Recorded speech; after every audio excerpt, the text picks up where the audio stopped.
আসসালামু আলাইকুম সুপ্রিয় অষ্টম শ্রেণীর শিক্ষার্থীবৃন্দ।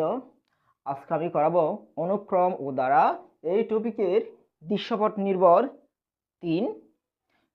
গত দুইটা ভিডিওতে আমি দৃশ্যপট নির্ভর 1 এবং দৃশ্যপট নির্ভর 2 নিয়ে আলোচনা করেছি। আজকের আলোচনা দৃশ্যপট নির্ভর 3। এখানে আমি দুইটা ধারা লিখছি, একটা হচ্ছে x+1, x+5, x+10, আরেকটা হচ্ছে 2 - 4 + 8 - 16 +... প্রশ্ন হচ্ছে ক নম্বরে 1 নং গুণোত্তর অনুক্রম হতে x এর মান বের করো। এখানে একটা প্রশ্ন হচ্ছে গুণোত্তর অনুক্রম। তো অনুক্রম জিনিসটা কি? অনুক্রম এবং ধারার মধ্যে পার্থক্য হচ্ছে অনুক্রম থাকবে কমা দিয়ে, অনুক্রম থাকবে কমা দিয়ে, আর ধারা থাকবে প্লাস বা মাইনাস চিহ্ন দিয়ে। তাহলে অনুক্রম হচ্ছে কমা দিয়ে থাকবে আর ধারা থাকবে প্লাস অথবা মাইনাস দিয়ে। যেহেতু 1 নং এ কমা দিয়ে দেওয়া আছে, এজন্য বলা হচ্ছে 1 নং একটি গুণোত্তর অনুক্রম। তা এখান থেকে x এর মান বের করে নিতে হবে। আচ্ছা, অনুক্রম তো বুঝলাম, এখন গুণোত্তর অনুক্রম হওয়ার কারণে আমরা এটাকে কি লিখব? যেহেতু গুণোত্তর মানে আমরা জানি তৃতীয় পদকে প্রথম পদ দিয়ে, তৃতীয় পদকে দ্বিতীয় পদ দিয়ে, চতুর্থ পদকে তৃতীয় পদ দিয়ে ভাগ করলে ভাগফল সমান হয়। সেহেতু আমরা এখান থেকে এই যে অনুক্রমের ক্ষেত্রেও সেম ভাবে দ্বিতীয় পদকে প্রথম পদ দিয়ে এবং তৃতীয় পদকে দ্বিতীয় পদ দিয়ে ভাগ করে যে ভাগফলটা পাবো এটা সমান। আচ্ছা, তাহলে আমরা করে ফেলি। যেহেতু এটা বলে দিচ্ছে গুণোত্তর অনুক্রম, তাহলে কি লিখতে পারি? দ্বিতীয় পদকে প্রথম পদ দিয়ে ভাগ, x+5 দ্বিতীয় পদ ডিভাইডেড বাই x+1 প্রথম পদ। তাহলে এটা হচ্ছে ভাগফল। কি আসবে সেটা পরে, এটা হচ্ছে ভাগ করলাম এটাকে এটা এবং তৃতীয় পদকে দ্বিতীয় পদ দিয়ে ভাগ করলে যে ভাগফলটা আসবে দুইটা যেহেতু সমান, তাহলে আমরা সমান দিয়ে লিখতে পারি তৃতীয় পদ ডিভাইডেড বাই দ্বিতীয় পদ। এই যে যেহেতু এটা সমান গুণোত্তর অনুক্রম, তাহলে দ্বিতীয় পদ ভাগ প্রথম পদ এবং তৃতীয় পদ ভাগ দ্বিতীয় পদ সমান হবে। আচ্ছা, এখান থেকে ক্যালকুলেশন করে x এর মানটা বের করতে হবে। তো এটা একটু আমরা কি করব? আর গুণন করব। আর গুণন মানে কি? কোনাকুনি গুণ, এটার সাথে এটা গুণ, এটার সাথে এটা গুণ। তাহলে কোনাকুনি যদি গুণ করি, তাহলে এটা এদিকে x+5 আর x+5, x+5 গুণ আর এদিকে x+5 গুণ। এই যে আড়াআড়ি গুণ বা কোনাকুনি গুণ করলে x+5 গুণ x+5 ইকুয়ালস টু এটা কত হয়? x+10 equals to x+1। এই দুটো গুণ, যেহেতু আড়াআড়ি গুণ করে দিলাম। এখন x+5 দুইটা মানে হচ্ছে x+5 whole square, x+5 whole square, x+5 whole square. এটা থেকে আমরা কি বসাতে পারি? a square plus 2ab plus b square সেটা বসাতে পারি, অথবা আমরা সরাসরি গুণ করে দিই x square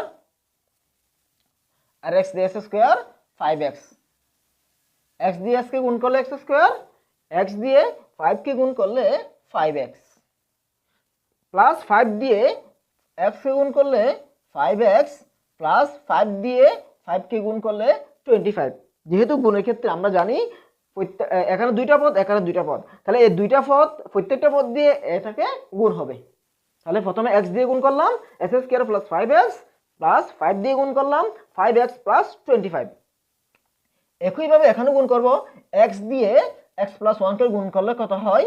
x square plus x আর 1 গুণ করলে x, আবার প্লাস 10 দিয়ে গুণ করব, প্লাস 10 দিয়ে গুণ করলে 10x প্লাস 10 একে 10। এটা তাহলে গুণফল হচ্ছে এইটা। এখান থেকে যদি ক্যালকুলেশন করি, এদিকে থাকে x square plus 5x plus 5x equals to 10x plus 25 equals to এখানে হয় কত? x square 11x, 1x plus x equals to 11x plus 10। এটা পেয়ে গেলাম। এবার পক্ষান্তর করব।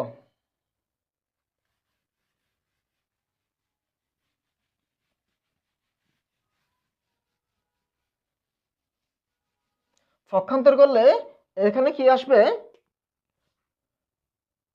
সংখ্যা এক্স অর্থাৎ চলকগুলো সবগুলো এক পাশে নিয়ে আসবো, সংখ্যাগুলো এক পাশে নিয়ে যাব। সংখ্যাগুলো এক পাশে নিয়ে গেলে চলক x square plus 10x minus x square minus 11x equals to 10 minus 25। যেহেতু পক্ষান্তর করলে চিহ্নের চেঞ্জ হয়, এখানে এক্স স্কোয়ার প্লাস 10x, তো এদিকে এক্স স্কোয়ার প্লাস ছিল, এখানে মাইনাস হয়ে গেল, 11x প্লাস ছিল, মাইনাস হয়ে গেল। তাহলে এদিকে প্লাস 10 ছিল, এদিকে 25 প্লাস ছিল, ওদিকে যখন নিয়ে গেলাম মাইনাস হয়ে গেল। তাহলে এখানে x square plus minus cancel, আর থাকে 10x প্লাস মাইনাস 11x। তাহলে বিয়োগ করলে কত হয়? মাইনাস এক্স ইকুয়ালস টু, এখানে কত হয়? 10 থেকে মাইনাস 25, তার মাইনাস 15, মাইনাস 1 দ্বারা গুণ করে দিলে x ইকুয়ালস টু 15। এটাই হচ্ছে x দ্বারাটিতে 1 নং গুণোত্তর অনুক্রম হতে x এর মান হচ্ছে 15। এটা হচ্ছে ক নম্বর, আশা করি বুঝতে পারছো। এরপর হচ্ছে খ নম্বর। খ নম্বর বলছে কি 2 নং গুণোত্তর দ্বারাটির গুণফল মাইনাস 256। এই যে 2 নম্বর যে ধারাটি আছে, এই ধারাটির গুণোত্তর দ্বারা বলে দিছে। এখানে বলে দেওয়া আছে গুণোত্তর দ্বারাটির গুণফল মাইনাস 256। তাহলে এখানে দৃশ্যপট নির্ভর 2 নম্বরে আমরা যেমন করেছিলাম n-তম পদ ধরে, এখানেও n-তম পদ ধরে করব।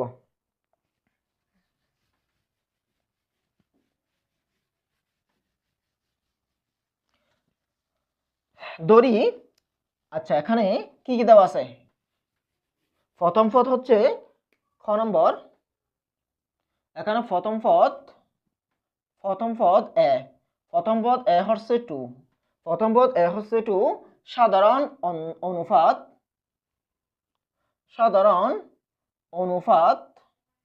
আর, সাধারণ অনুপাত আর ইকুয়ালস টু কত?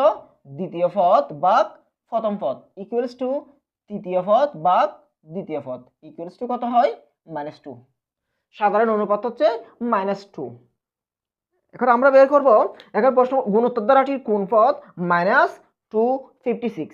ধরে নিই এই গুণোত্তর দ্বারাটির n-তম পদ -256। ধরি n-তম পদ সমান -256। এখান থেকে n-তম পদের সূত্র ব্যবহার করে n এর মান বের করলেই আনসার চলে আসবে কততম পদ সেটা। তাহলে n-তম পদের নির্ণয়ের সূত্র কি? a r to the power n minus 1 equals to 256, n minus 1। এখন এর মান হচ্ছে 2, এর মান হচ্ছে 2, আর এর মান হচ্ছে -2 to the power n minus 1 equals to 256। মান বসাইছি, এর মান হচ্ছে 2 আর এর মান হচ্ছে -2। এখন যেহেতু -2 to the power n minus 1 আছে, -2টা কিছু করা যাবে না, এই 2টা এখানে গুণছিল, এখানে ভাগ করে দিব। ভাগ করে দিলে -2 to the power n minus 1 equals to -256 divided by 2। ভাগ করলে নিচে চলে যায়, তাহলে এটা কত হয়?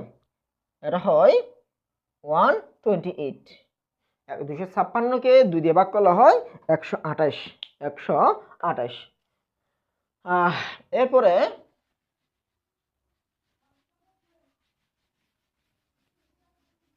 এখন কি করব? n এর মান বের করব। তাহলে n এর মান বের করার জন্য এখানে আর কি বাকি থাকে? এখানে বাকি থাকে -2 to the power n minus 1 equals to -128, -128, -2 to the power n minus 1 equals to a minus, আমাদের যেহেতু n minus 1 থেকে n এর মান বের করতে হবে, তাহলে উপরে পাওয়ারটা নিচে নামাইতে হবে। নিচে নামাইতে হলে আমাদের এই যে -2 এটা ক্যান্সেল করতে হবে। -2 তখনই ক্যান্সেল হবে যদি এ পাশেও অনুরূপ -2 থাকে।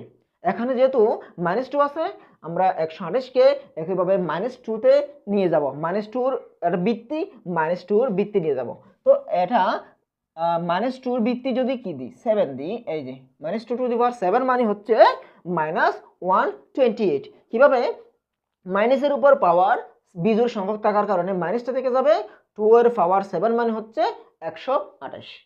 এখন -2 ক্যান্সেল করলে n-1 equals to 7 equals to n সমান কি 7 1 ইকুয়ালস টু 8।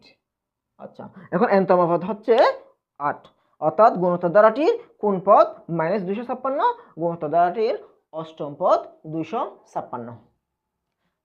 আশা করি বুঝতে পারছো। যদি ভিডিওটা ভালো লাগে তাহলে লাইক, কমেন্ট এবং শেয়ার করে দাও। পরবর্তীতে আমি নতুন একটা টপিকের দৃশ্যপট নির্ভর অঙ্ক নিয়ে আলোচনা করবো ইনশাল্লাহ। ভালো থাকো সবাই, ধন্যবাদ।